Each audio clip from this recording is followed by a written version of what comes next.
Good morning সবাইকে। আচ্ছা, আগের দিন আমরা বাফার করছিলাম, বাফার। আর আগের দিন আমরা বাফার অ্যাকশন বা বাফার ক্রিয়া অবধি পড়েছি এবং আম্লিক বাফারের কার্যপ্রণালী পড়েছি। আম্লিক বাফারের কার্যপ্রণালী।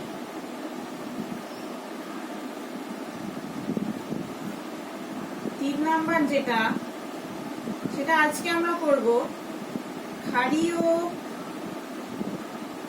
বাফারের কার্যপ্রণালী।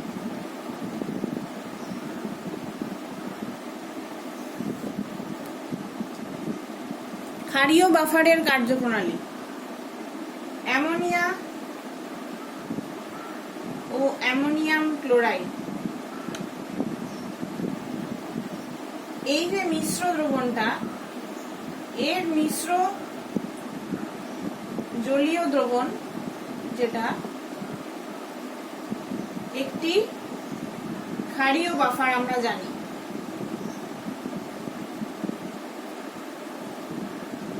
এবার দ্রবণে অ্যামোনিয়াম ক্লোরাইড সম্পূর্ণ বিয়োজিত হয়ে অ্যামোনিয়াম প্লাস আয়ন আর Cl মাইনাস আয়ন উৎপন্ন করে, আমরা জানি। সেটা কি রকম না, অ্যামোনিয়াম ক্লোরাইড অ্যাকুয়াস, এটা কি করে? জলীয় দ্রবণে অ্যামোনিয়াম প্লাস অ্যাকুয়াস ক্যাটায়ন আর ক্লোরাইড মাইনাস অ্যাকুয়াস অ্যানায়ন তৈরি করে। এবং অ্যামোনিয়া যেটা, সেটা জলের সাথে স্বল্প মাত্রায় বিক্রিয়া করে।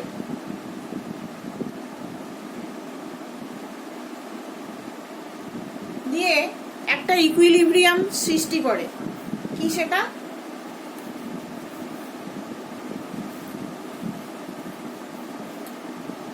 অ্যামোনিয়া জলের সাথে রিঅ্যাকশন করে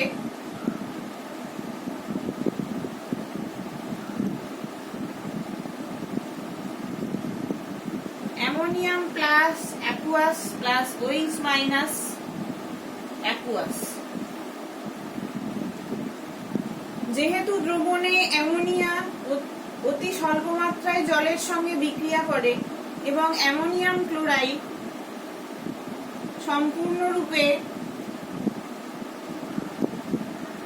বিয়োজিত হয়, তাই দ্রবণে অ্যামোনিয়া ও অ্যামোনিয়াম ক্লোরাইডের অ্যামোনিয়া এবং অ্যামোনিয়াম প্লাস আয়ন যথেষ্ট পরিমাণে উপস্থিত থাকে।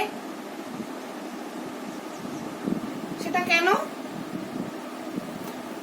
না, অ্যামোনিয়া যেটা,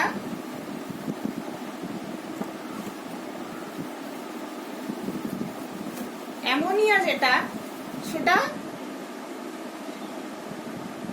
কম রিঅ্যাক্টিভ জলের সাথে, স্বল্প মাত্রায় রিঅ্যাকশন করে, সেই জন্য অ্যামোনিয়ার পরিমাণটা বেশি থাকে। আবার অ্যামোনিয়াম ক্লোরাইডটা পুরোপুরি ভেঙে অ্যামোনিয়াম প্লাস আর ক্লোরাইড মাইনাস তৈরি করে। এটা পুরোপুরি বিয়োজিত হয় বলে অ্যামোনিয়ামের আয়নের সংখ্যাটা বেশি থাকে। এটা আশা করি বোঝা গেল। এবার বাইরে থেকে সামান্য পরিমাণ তীব্র অ্যাসিড যোগ করলে কি হবে এই বাফারটায়?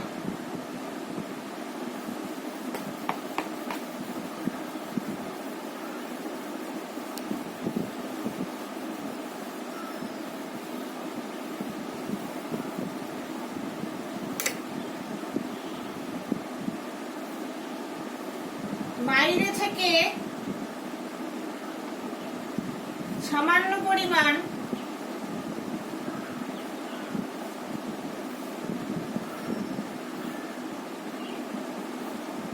তীব্র অ্যাসিড যোগ করা হলো।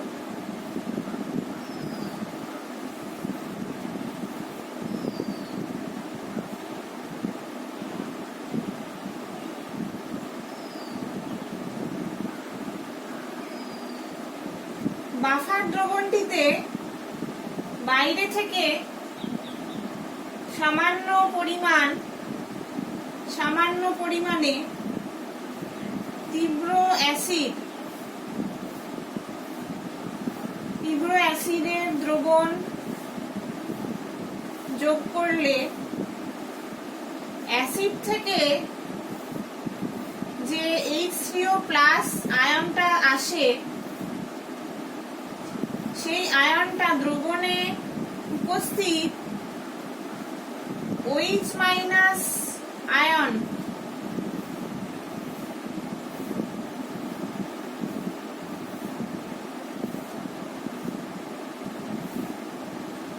সেটা মূলত কোথা থেকে আসে না, অ্যামোনিয়ার সাথে H2O বিক্রিয়া করে উৎপন্ন হয়। এই OH- আয়নের সাথে যুক্ত হয়ে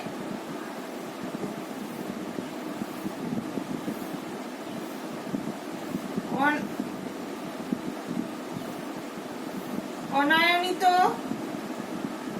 H2O অণু গঠন করে।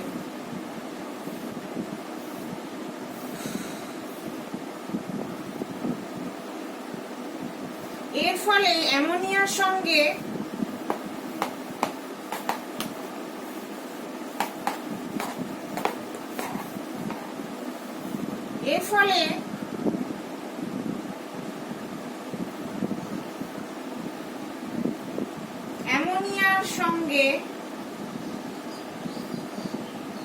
H2O বিক্রিয়ার সাম্য বিঘ্নিত হয়।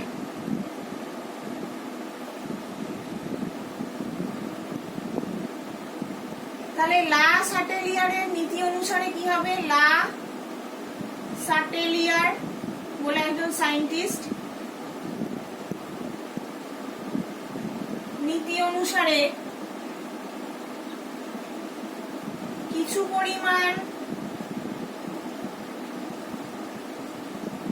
অ্যামোনিয়া অণু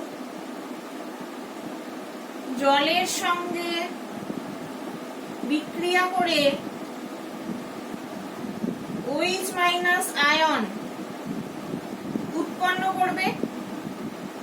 লা সাটেলিয়ার প্রিন্সিপাল বা নীতি কি বলে না, একটা ইকুয়েশন বা ইকুইলিব্রিয়াম থাকলে সেটা ব্যালেন্স অবস্থায় থাকে, মানে বাঁদিক আর ডান দিক দুটো ব্যালেন্স অবস্থায় থাকে। ডান দিকে একটা কিছু বেশি হয়ে গেলে বাঁদিকটা সেরকম ভাবে নিজেকে অ্যাডজাস্ট করে যাতে সেই ইকুইলিব্রিয়ামটা বজায় থাকে, এটা লা সাটেলিয়ার নীতি। তাহলে অ্যামোনিয়ার সঙ্গে জলের বিক্রিয়ার সাম্য বিঘ্নিত হচ্ছে বলে লা সাটেলিয়ার নীতি অনুসারে কিছু পরিমাণ অ্যামোনিয়া অণু জলের সঙ্গে বিক্রিয়া করে OH- আয়ন উৎপন্ন করবে।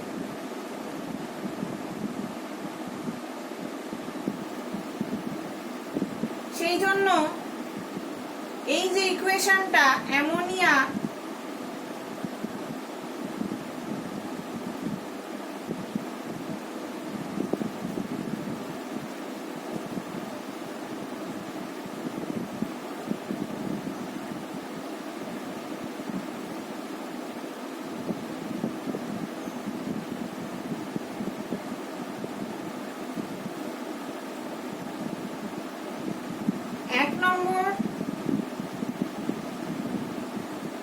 সাম্যাবস্থাটি ডান দিকে সরে গিয়ে গুণক প্রতিষ্ঠিত হয়। এই ঘটনায় এর ফলে কি হবে?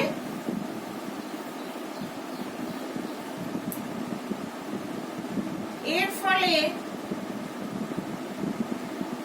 দ্রবণে OH মাইনাস আয়নের গাঢ়ত্বের বিশেষ কোনো হ্রাস হয় না। ফলে দ্রবণের pH এর মান প্রায় অপরিবর্তিত থাকে। দ্রবণের pH এর মান প্রায় অপরিবর্তিত থাকে।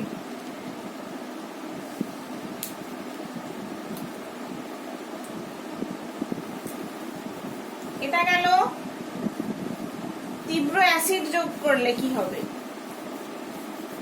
এবার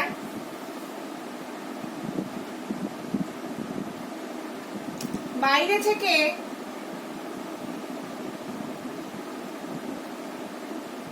তীব্র ক্ষারক যোগ করলে কি হবে বাফারের মধ্যে?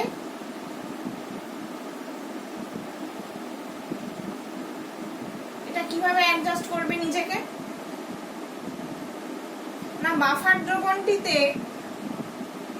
বাফার দ্রবণে আমরা জানি অ্যামোনিয়াম প্লাস আয়ন যথেষ্ট মাত্রায় উপস্থিত। তাহলে বাইরে থেকে আমরা যদি বেস বা ক্ষারক অ্যাড করি তাহলে OH মাইনাস আয়নের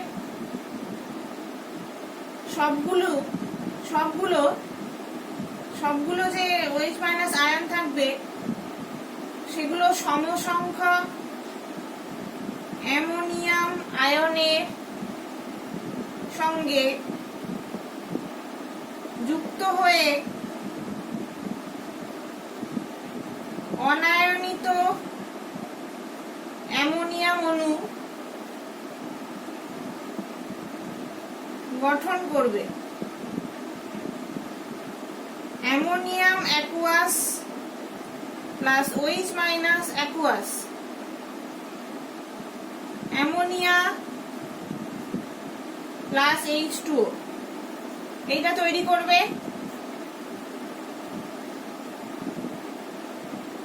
এবং 1 নম্বর সাম্যাবস্থাটা আমরা এখনই পড়লাম। 1 নম্বর সাম্যাবস্থা কোনটা? না, আবার লিখে দেখাচ্ছি আমি। 1 নম্বর সাম্যাবস্থা হচ্ছে এইটা, অ্যামোনিয়া প্লাস জল, ammonium ion plus OH minus. এটা 1 নাম্বার ইকুইলিব্রিয়াম বা সাম্যাবস্থা। তাহলে এটার কি হবে? না, এটা হলে 1 নাম্বার সাম্যাবস্থাটি ডান দিকে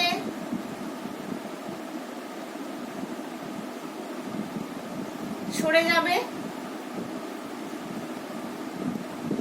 এই যে ডান দিকে চলে এসে পূর্ণ প্রতিষ্ঠিত হলো।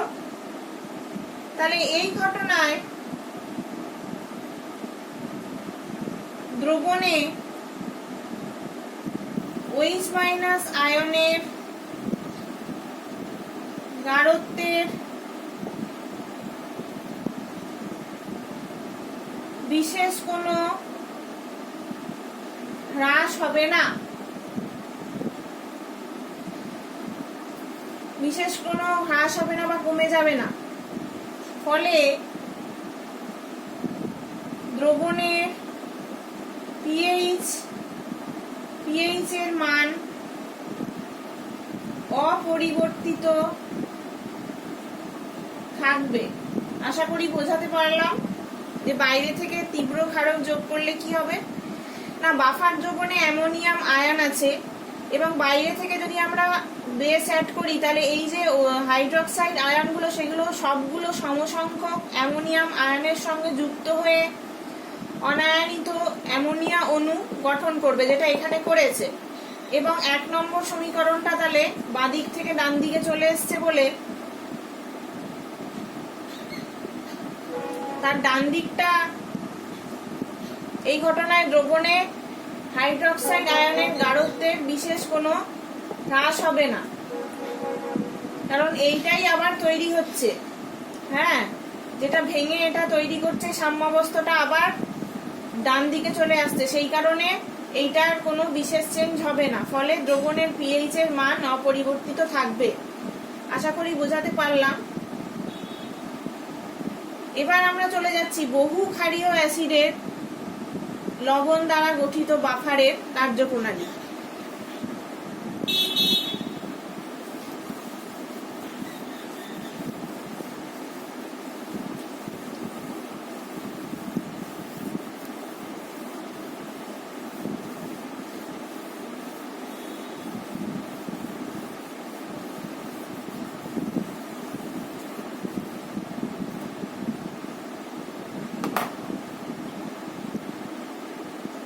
বহু ক্ষারীয় অ্যাসিডের দুটি লবণ দ্বারা গঠিত বাফারের কার্যপ্রণালী। ধরো H3PO4 এটা একটা অ্যাসিড, বহু ক্ষারীয় অ্যাসিড। এর দুটো লবণ কি কি হবে না, সোডিয়াম সল্ট বলছি NaH2PO4, এটা ডাই বেসিক, আর একটা মনোবেসিক সল্ট হবে Na2HPO4, এটা মনোবেসিক। এই দুটো মিলিত হয়ে যে বাফার দ্রবণ তৈরি করবে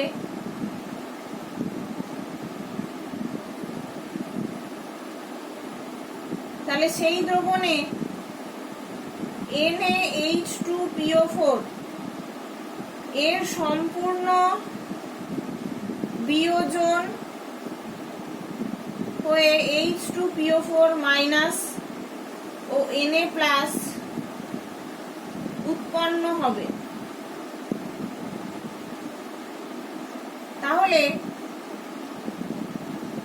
কিরকম দেখতে হবে, NaH2PO4 অ্যাকুয়াস, এটা sodium plus aqueous plus H2PO4 minus aqueous তৈরি করলো।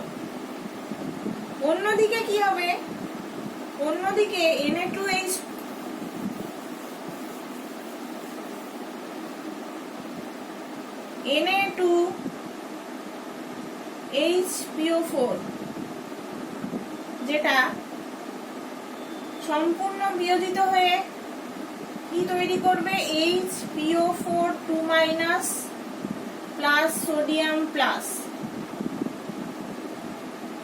অ্যাকুয়াস অ্যাকুয়াস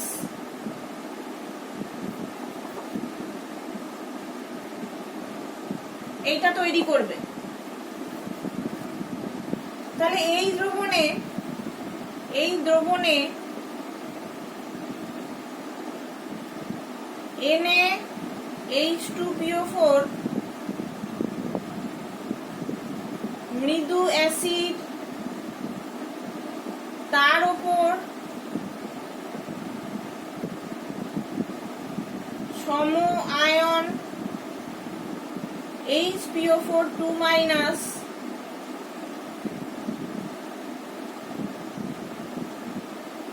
এটার প্রভাবে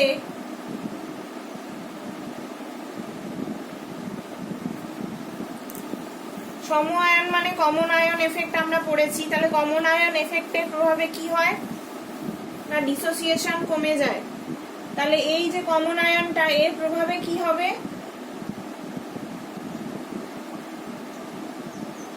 এর প্রভাবে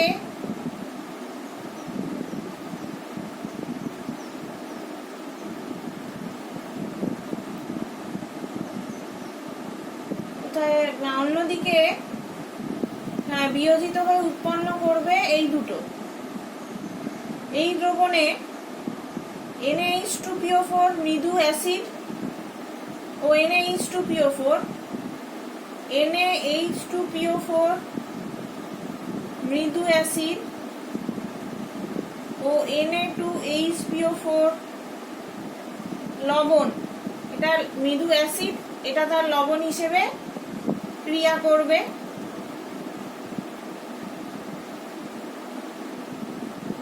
এমনিতেই আমরা জানি H2PO4 মাইনাস মৃদু অ্যাসিড, তার উপর সম আয়নের প্রভাব আছে, সম আয়নের প্রভাব যেটা HPO4 2-, এর প্রভাবে এটি স্বল্প মাত্রায় আয়নিত হয়। এটা স্বল্প মাত্রায় আয়নিত হয়ে কি তৈরি করবে? H2PO4- একটা সাম্যাবস্থা সৃষ্টি করবে। H2PO4- অ্যাকুয়াস প্লাস জল, HPO4 2- প্লাস H3O+, এই সাম্যাবস্থাটা তৈরি করবে। এটা গেল আমাদের সমীকরণ 1।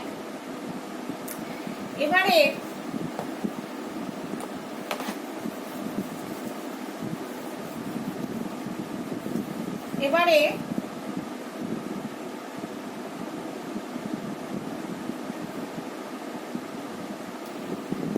যেহেতু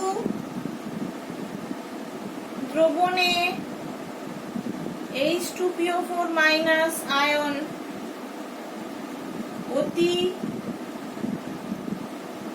স্বল্প মাত্রায়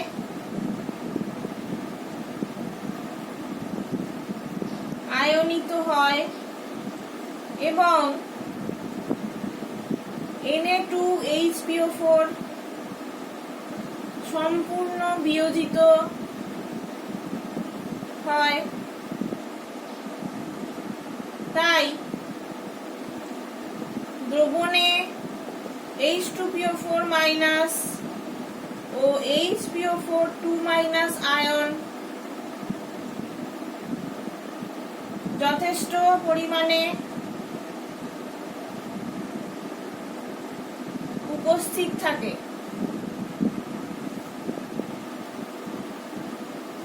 NaH2PO4 সম্পূর্ণভাবে বিয়োজিত হয় আমরা জানি, তাই দ্রবণে H2PO4 ও HPO4 2- আয়নটা যথেষ্ট পরিমাণে উপস্থিত থাকে।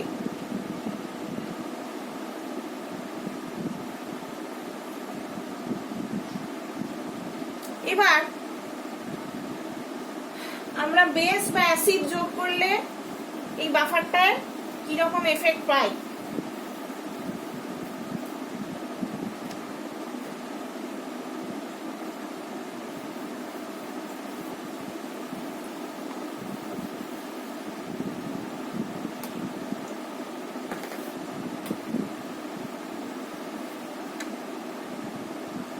বাইরে থেকে সামান্য তীব্র অ্যাসিড যোগ করা হলো,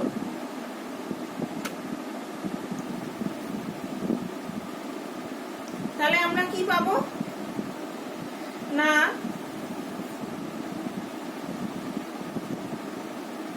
বাফার দ্রবণটি HPO4 2- আয়ন যথেষ্ট পরিমাণে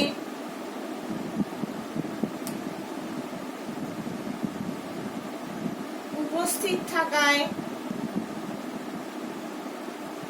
বাইরে থেকে সামান্য পরিমাণে তীব্র অ্যাসিড যোগ করলে অ্যাসিড থেকে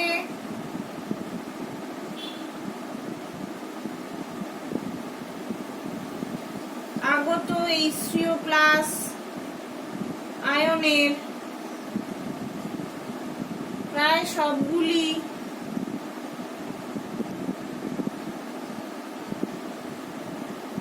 সমসংখ্যক HPO4 আয়নের সঙ্গে যুক্ত হয়ে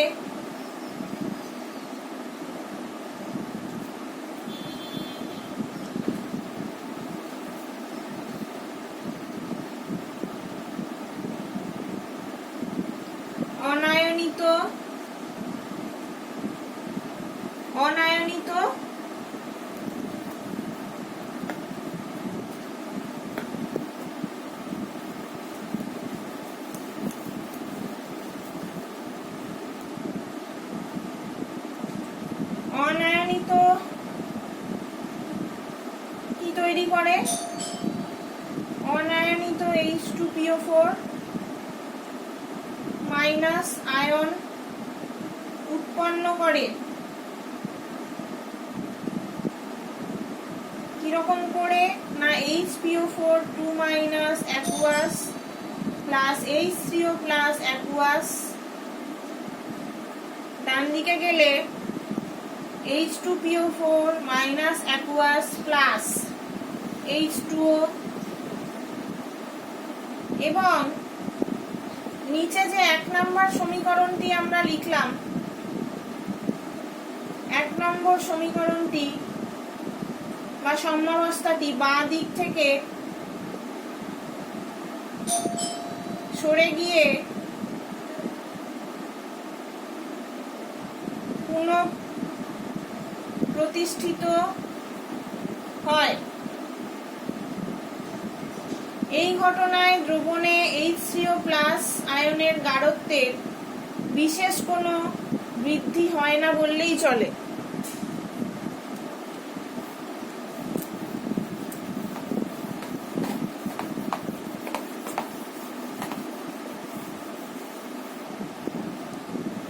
তাহলে এই দ্রবণে H3O+ আয়নের গাঢ়ত্বের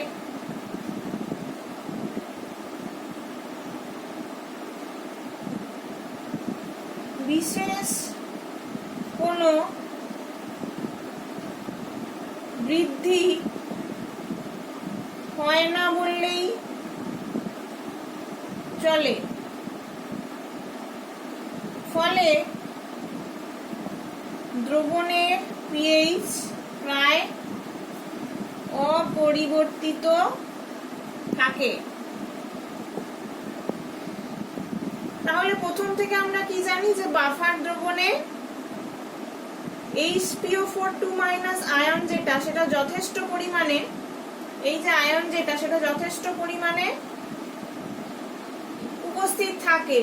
তাই বাইরে থেকে সামান্য পরিমাণে তীব্র অ্যাসিড যদি আমরা যোগ করি, তাহলে যে H3O+ আয়নটা আমরা পাবো সেটা সবগুলো সমসংখ্যক HPO4 আয়নের সঙ্গে রিঅ্যাকশন করে এইটা তৈরি করবে।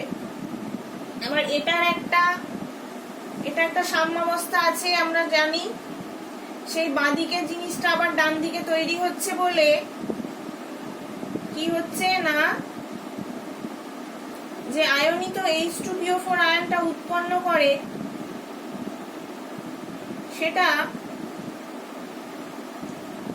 বাঁদিক থেকে বাঁদিক আর ডান দিকটা সমান হয়ে যাচ্ছে এবং বাঁদিক থেকে সরে গিয়ে পুনঃপ্রতিষ্ঠিত হচ্ছে, বাঁদিক থেকে সরে গিয়ে পুনঃপ্রতিষ্ঠিত হচ্ছে। এই ঘটনায় দ্রবণে H3O+ আয়নের গাঢ়ত্বের বিশেষ কোনো বৃদ্ধি হয় না, সেজন্য এটার কোনো বৃদ্ধি হচ্ছে না। সেই কারণে দ্রবণের pH প্রায় অপরিবর্তিত থাকে। এটা হচ্ছে অ্যাসিড যোগ করা হলে কি হবে।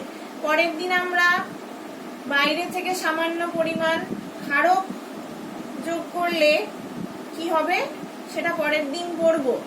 আর হেন্ডারসন ইকুয়েশন পড়বো, হেন্ডারসন।